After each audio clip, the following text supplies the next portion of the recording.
And sometimes when people are growing up and they are subject to certain deficiencies, either physically, financially, or environmentally, or socially, they evolve to become individuals where they are always trying to prove something to fellow human beings, irrespective of what they have. So it's never enough. Always they're looking for something that makes them extra special. Dafa am nit ñoo xamne nak ci seen wàlli xalaatin depuis ba ñu nekkee xalel ci seen wàlli am ci seen wàlli xalaat seen wàlli gis-gis ak ci ñoo méngoo ak nit ñi dina tollu jamono joo xamne ak luñ mëna am fokk ñu toog mëna won nit ñi ne lii mooy li nga xamne moo nekk ci ñoom.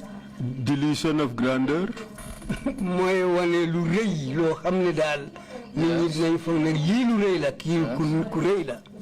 But on the other hand, what is more grand than being the president of a country? Having all the powers and control, and also literally controlling the wealth of a nation. Wow, man, how more grand can you be? Langa Bugatti, Lugena Kowe, yo, Maneka Jit Rew, Aneka Borom Dole, Linga Hamne Mo Dochi Rew, me yet Munsadigila hobby.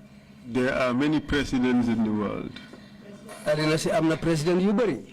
But there are few or none who can cure HIV/AIDS. Why you know la wala amut sax ñoo xamne mën nañu faj AIDS ben wér.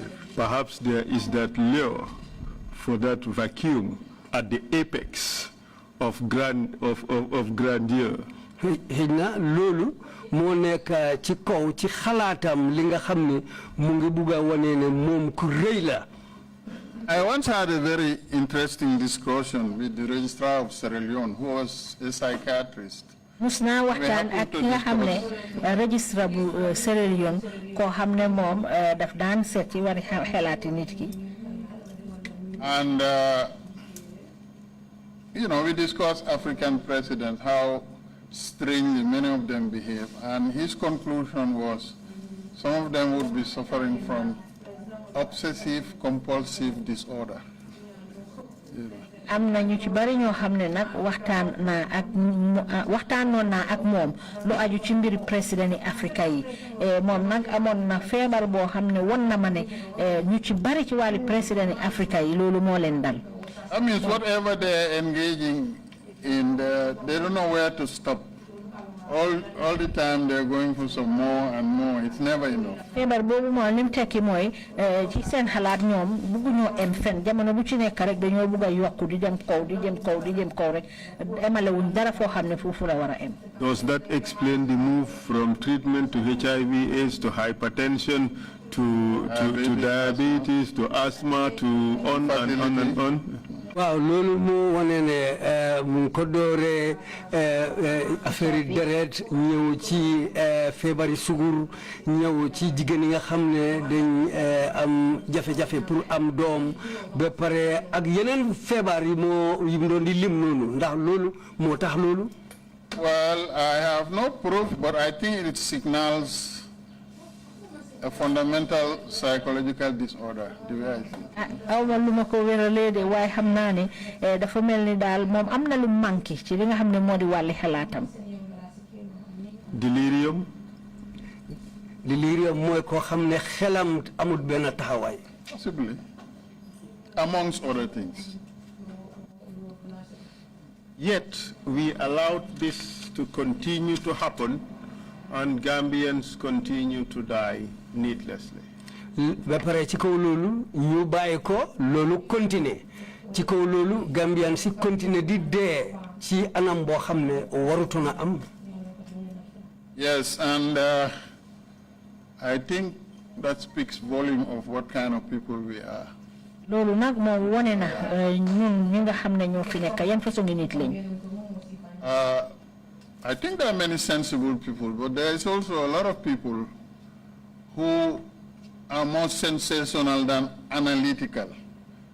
You know, whatever you throw at them, as long as it makes sensation, they just grab it willingly.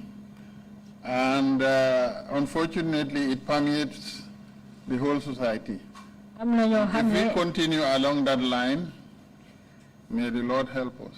am na ñoo xam ne ci réewi Gambia ñoom ñu ñaw xel lañ waaye am na ci ñeneen ñoo xam ne tamit loo leen indil rek ñu nangu ko te loolu indi na jafe-jafe te suñ continuer ci loolu dina gën a indi jafe-jafe ci ñi nga xam ne ñooy waa réew mi. Who is to blame? kan la ñoo joxoon ne moom moo isi jafe-jafe yooyu. Well, both the person who is trying to claim something that is not possible or that doesn't exist, on one hand. ci benn fànn bi On the other hand, benn fànn bi mun nañoo wax ne ki ko waral mooy kii oote loo xam ne du nekkut lu am. on the beneen other fànn bi hand, nag the people who willingly accept these claims without subjecting it to proper scrutiny and analysis, they are also to blame. ci beneen fànn bi tamit mun nañoo si ka ñi nga xam ne ñoom demal nañ seen bopp góom kooku li nga xam ne moom la leen wax ñu sukkandiku ci kooku tamit war nañ koo sikka. But then we talk about this. If it is people who are not properly educated or exposed, I can, to some extent, understand it and even maybe accept it. But when it comes to intellectuals, people who are educated and exposed, and have been around the world and see what modern medicine can offer, and they still fall in this trap, then I cannot just say anything, but I'm flabbergasted. waaw bu fekkee ne ay nit lañ ñoo xam ne dugg nañ ci mbir yi fekk ñooñu jànguñ te seen gis-gis soriwul torop xëj na ñooñu sax duñ leen sikkal lool waaye ñi nga xam ne jàng nañ bu baax wër nañ fu nekk dem nañ fu nekk ci biir àddina si eewu nañ gis nañ lu bari ñoom ñu ñëw nangu ko man nag su boobaa xaw ma ñoom daal lan laay wax ci seen mbir. Don't you find this prognosis worrisome? ndax lii nekkul loo xam ne. I mean, in the country context? Yes.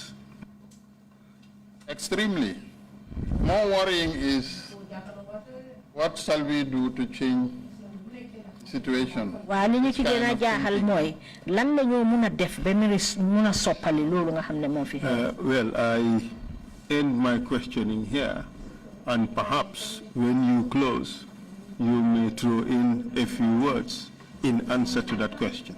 Thank you, Mr. Chair. fii laay emale suma laajte bi waaye yow tam sooy tëj ci waxtaan yi nga war a wax mun nga cee dugal yooyu li nga xam ne war nga ñu ko wan. But before I let you go, waaye balaa ma laa bàyyi. final pronouncement on the PATP. li ma mujjee wane ci PATP. It was false. It was bogus, it was fraudulent, and totally lacked any basis in scientific facts And ought not to have been allowed at all. waruñ ko woon a bàyyi Should mu have am. been nipped at the bud when it started. Thank you, Mr. Chair. Over to you. Thank you very much, my counsel, and thank you, Dr. Sallah, for your testimony. jërëjëf counsel jërëjëf tamit Dr. Sallah ci li nga ñëw fii waxtaanal ñu. And thank you very much, for the analysis in the past 15 minutes. Very exciting, trying to figure out what is our problem tolerating a fellow like Nyame for 22 years. jërëjëf docteur ci sa waxtaan bu mujj bi ci fukki minute ak juróom li nga firi li ñu wan ci affaire yi nga xam ne amoon na fi surtout ci mbir président bi ñu fi amee woon ñu ngi laa gërëm ci firi boobu ak xam-xam boobu nga ñu wan. Nyame was not or is not unique among our leaders.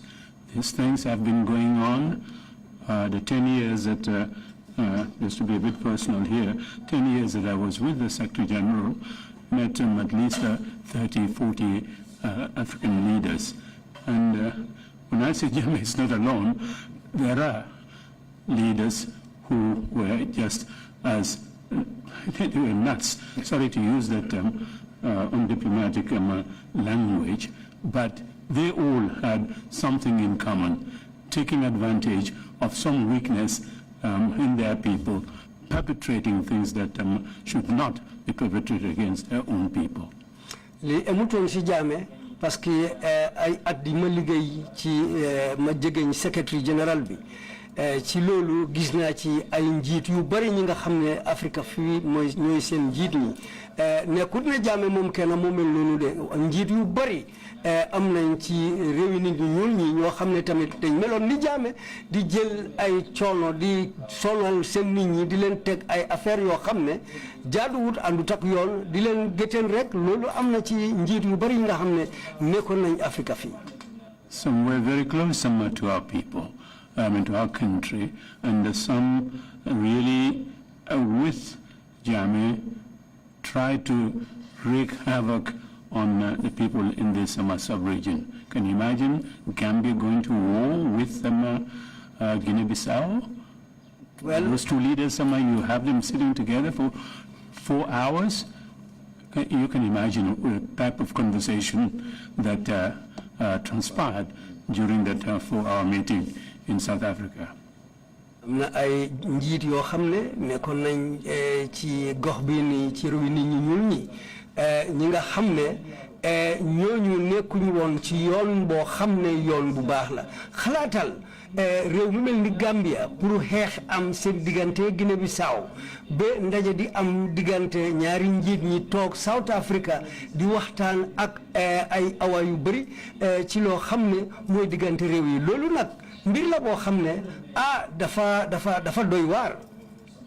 Mr. Chairman, can I throw a question? Please go ahead. Have you had any consideration why we have a tendency to elect such leaders to lead us in Africa? I think those of us who are Muslims know that the Prophet Muhammad once said that people get leaders of their kind. Chairman, ndax dina mën a laajte lan moo tax nag ba ñu war a jël di tànn façon njiit yooyu di leen jiite ndaxte ñi nga xam ne ñooy jullit xam nañ ne yonent Yàlla Muhammad sallallahu alayhi wa sallam wax na ne nit ki ni mel noonu laa tànnee njiitam. I hold back on that answer, if you don't mind. But I believe that the Jammehs are the type that, as I said, have taken advantage of their own people. Yes, we do have some problem within ourselves, but that is exploited by a few people who are very much Machiavellian than anything else. But tontu boobu ndax mun naa koo bàyyee gum parce que loolu pour jël ay affaire ay jafe-jafe teg ko si ko ay sa nit ñi nga xam ne yaa bokk ak ñoom loolu mbir la boo xam ne daal jaaduwut àndut ak yoon waaye nag ñeneen ñi seen xalaat noonu la demee pour di jël seen boppa teg ko ci kaw nit ñi nga xam ne yaa leen jiitee di leen teg façon yi coono yi ak yeneen yu mel nii loolu daal mbir la boo xam ne daal jaaduwut. Just before I turn to the commissioners, if they have any questions, we do have another leader who recently said he had a solution for Kerr, whatever he called it, for COVID-19. And then kept on sending planes full of boxes of the bottles and all the things that were being taken around, including the car when the plane arrived there with bottles full of some concoction that some people thought, well, maybe this guy has got a solution to the COVID problem. Is Jammeh reincarnate? Yes, indeed.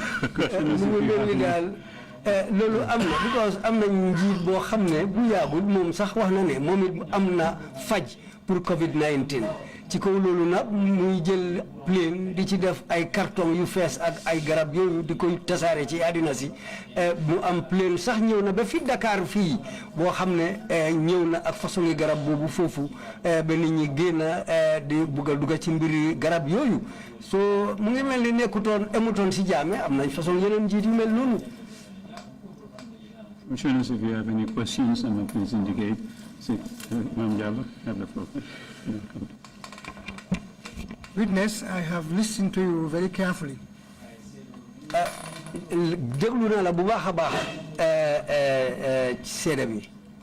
am very much disturbed by the fact that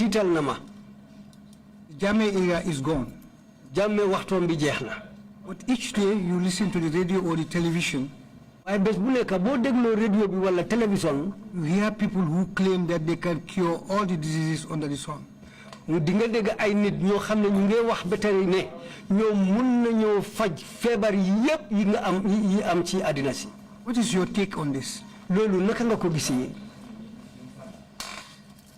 I put it this way, since time immemorial, man nee laa ko gisee ci jamono yoo xam ne yépp mën nañ ko fàttaliku jamono yu yàgg.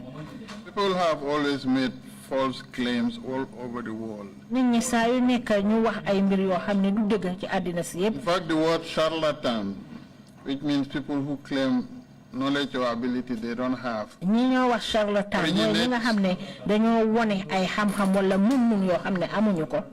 originates from a village in Italy, I don't know, Coletta or something like that. mu ngi bàyyeekoo ci dëkk bu nekk ci Italie. And they say that the village was full of quacks.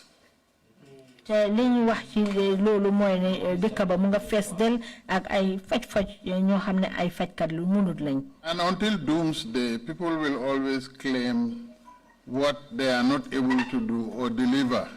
ba fu àddina di am dina am ay nit ñoo xam ne ñu ñeme yàlla lañ ñoo xam ne dañoo jóg di wone ay mun ak ay xam-xam yoo xam ne munuñu ko.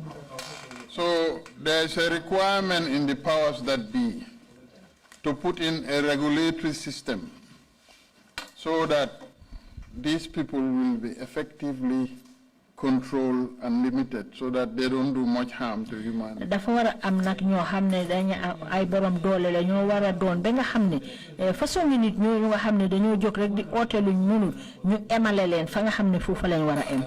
And that's a challenge to the powers that be. I mean, if they can achieve that, we will be home dry. te su fekkee ne nag ñi nga xam ne ñooy kilifa yi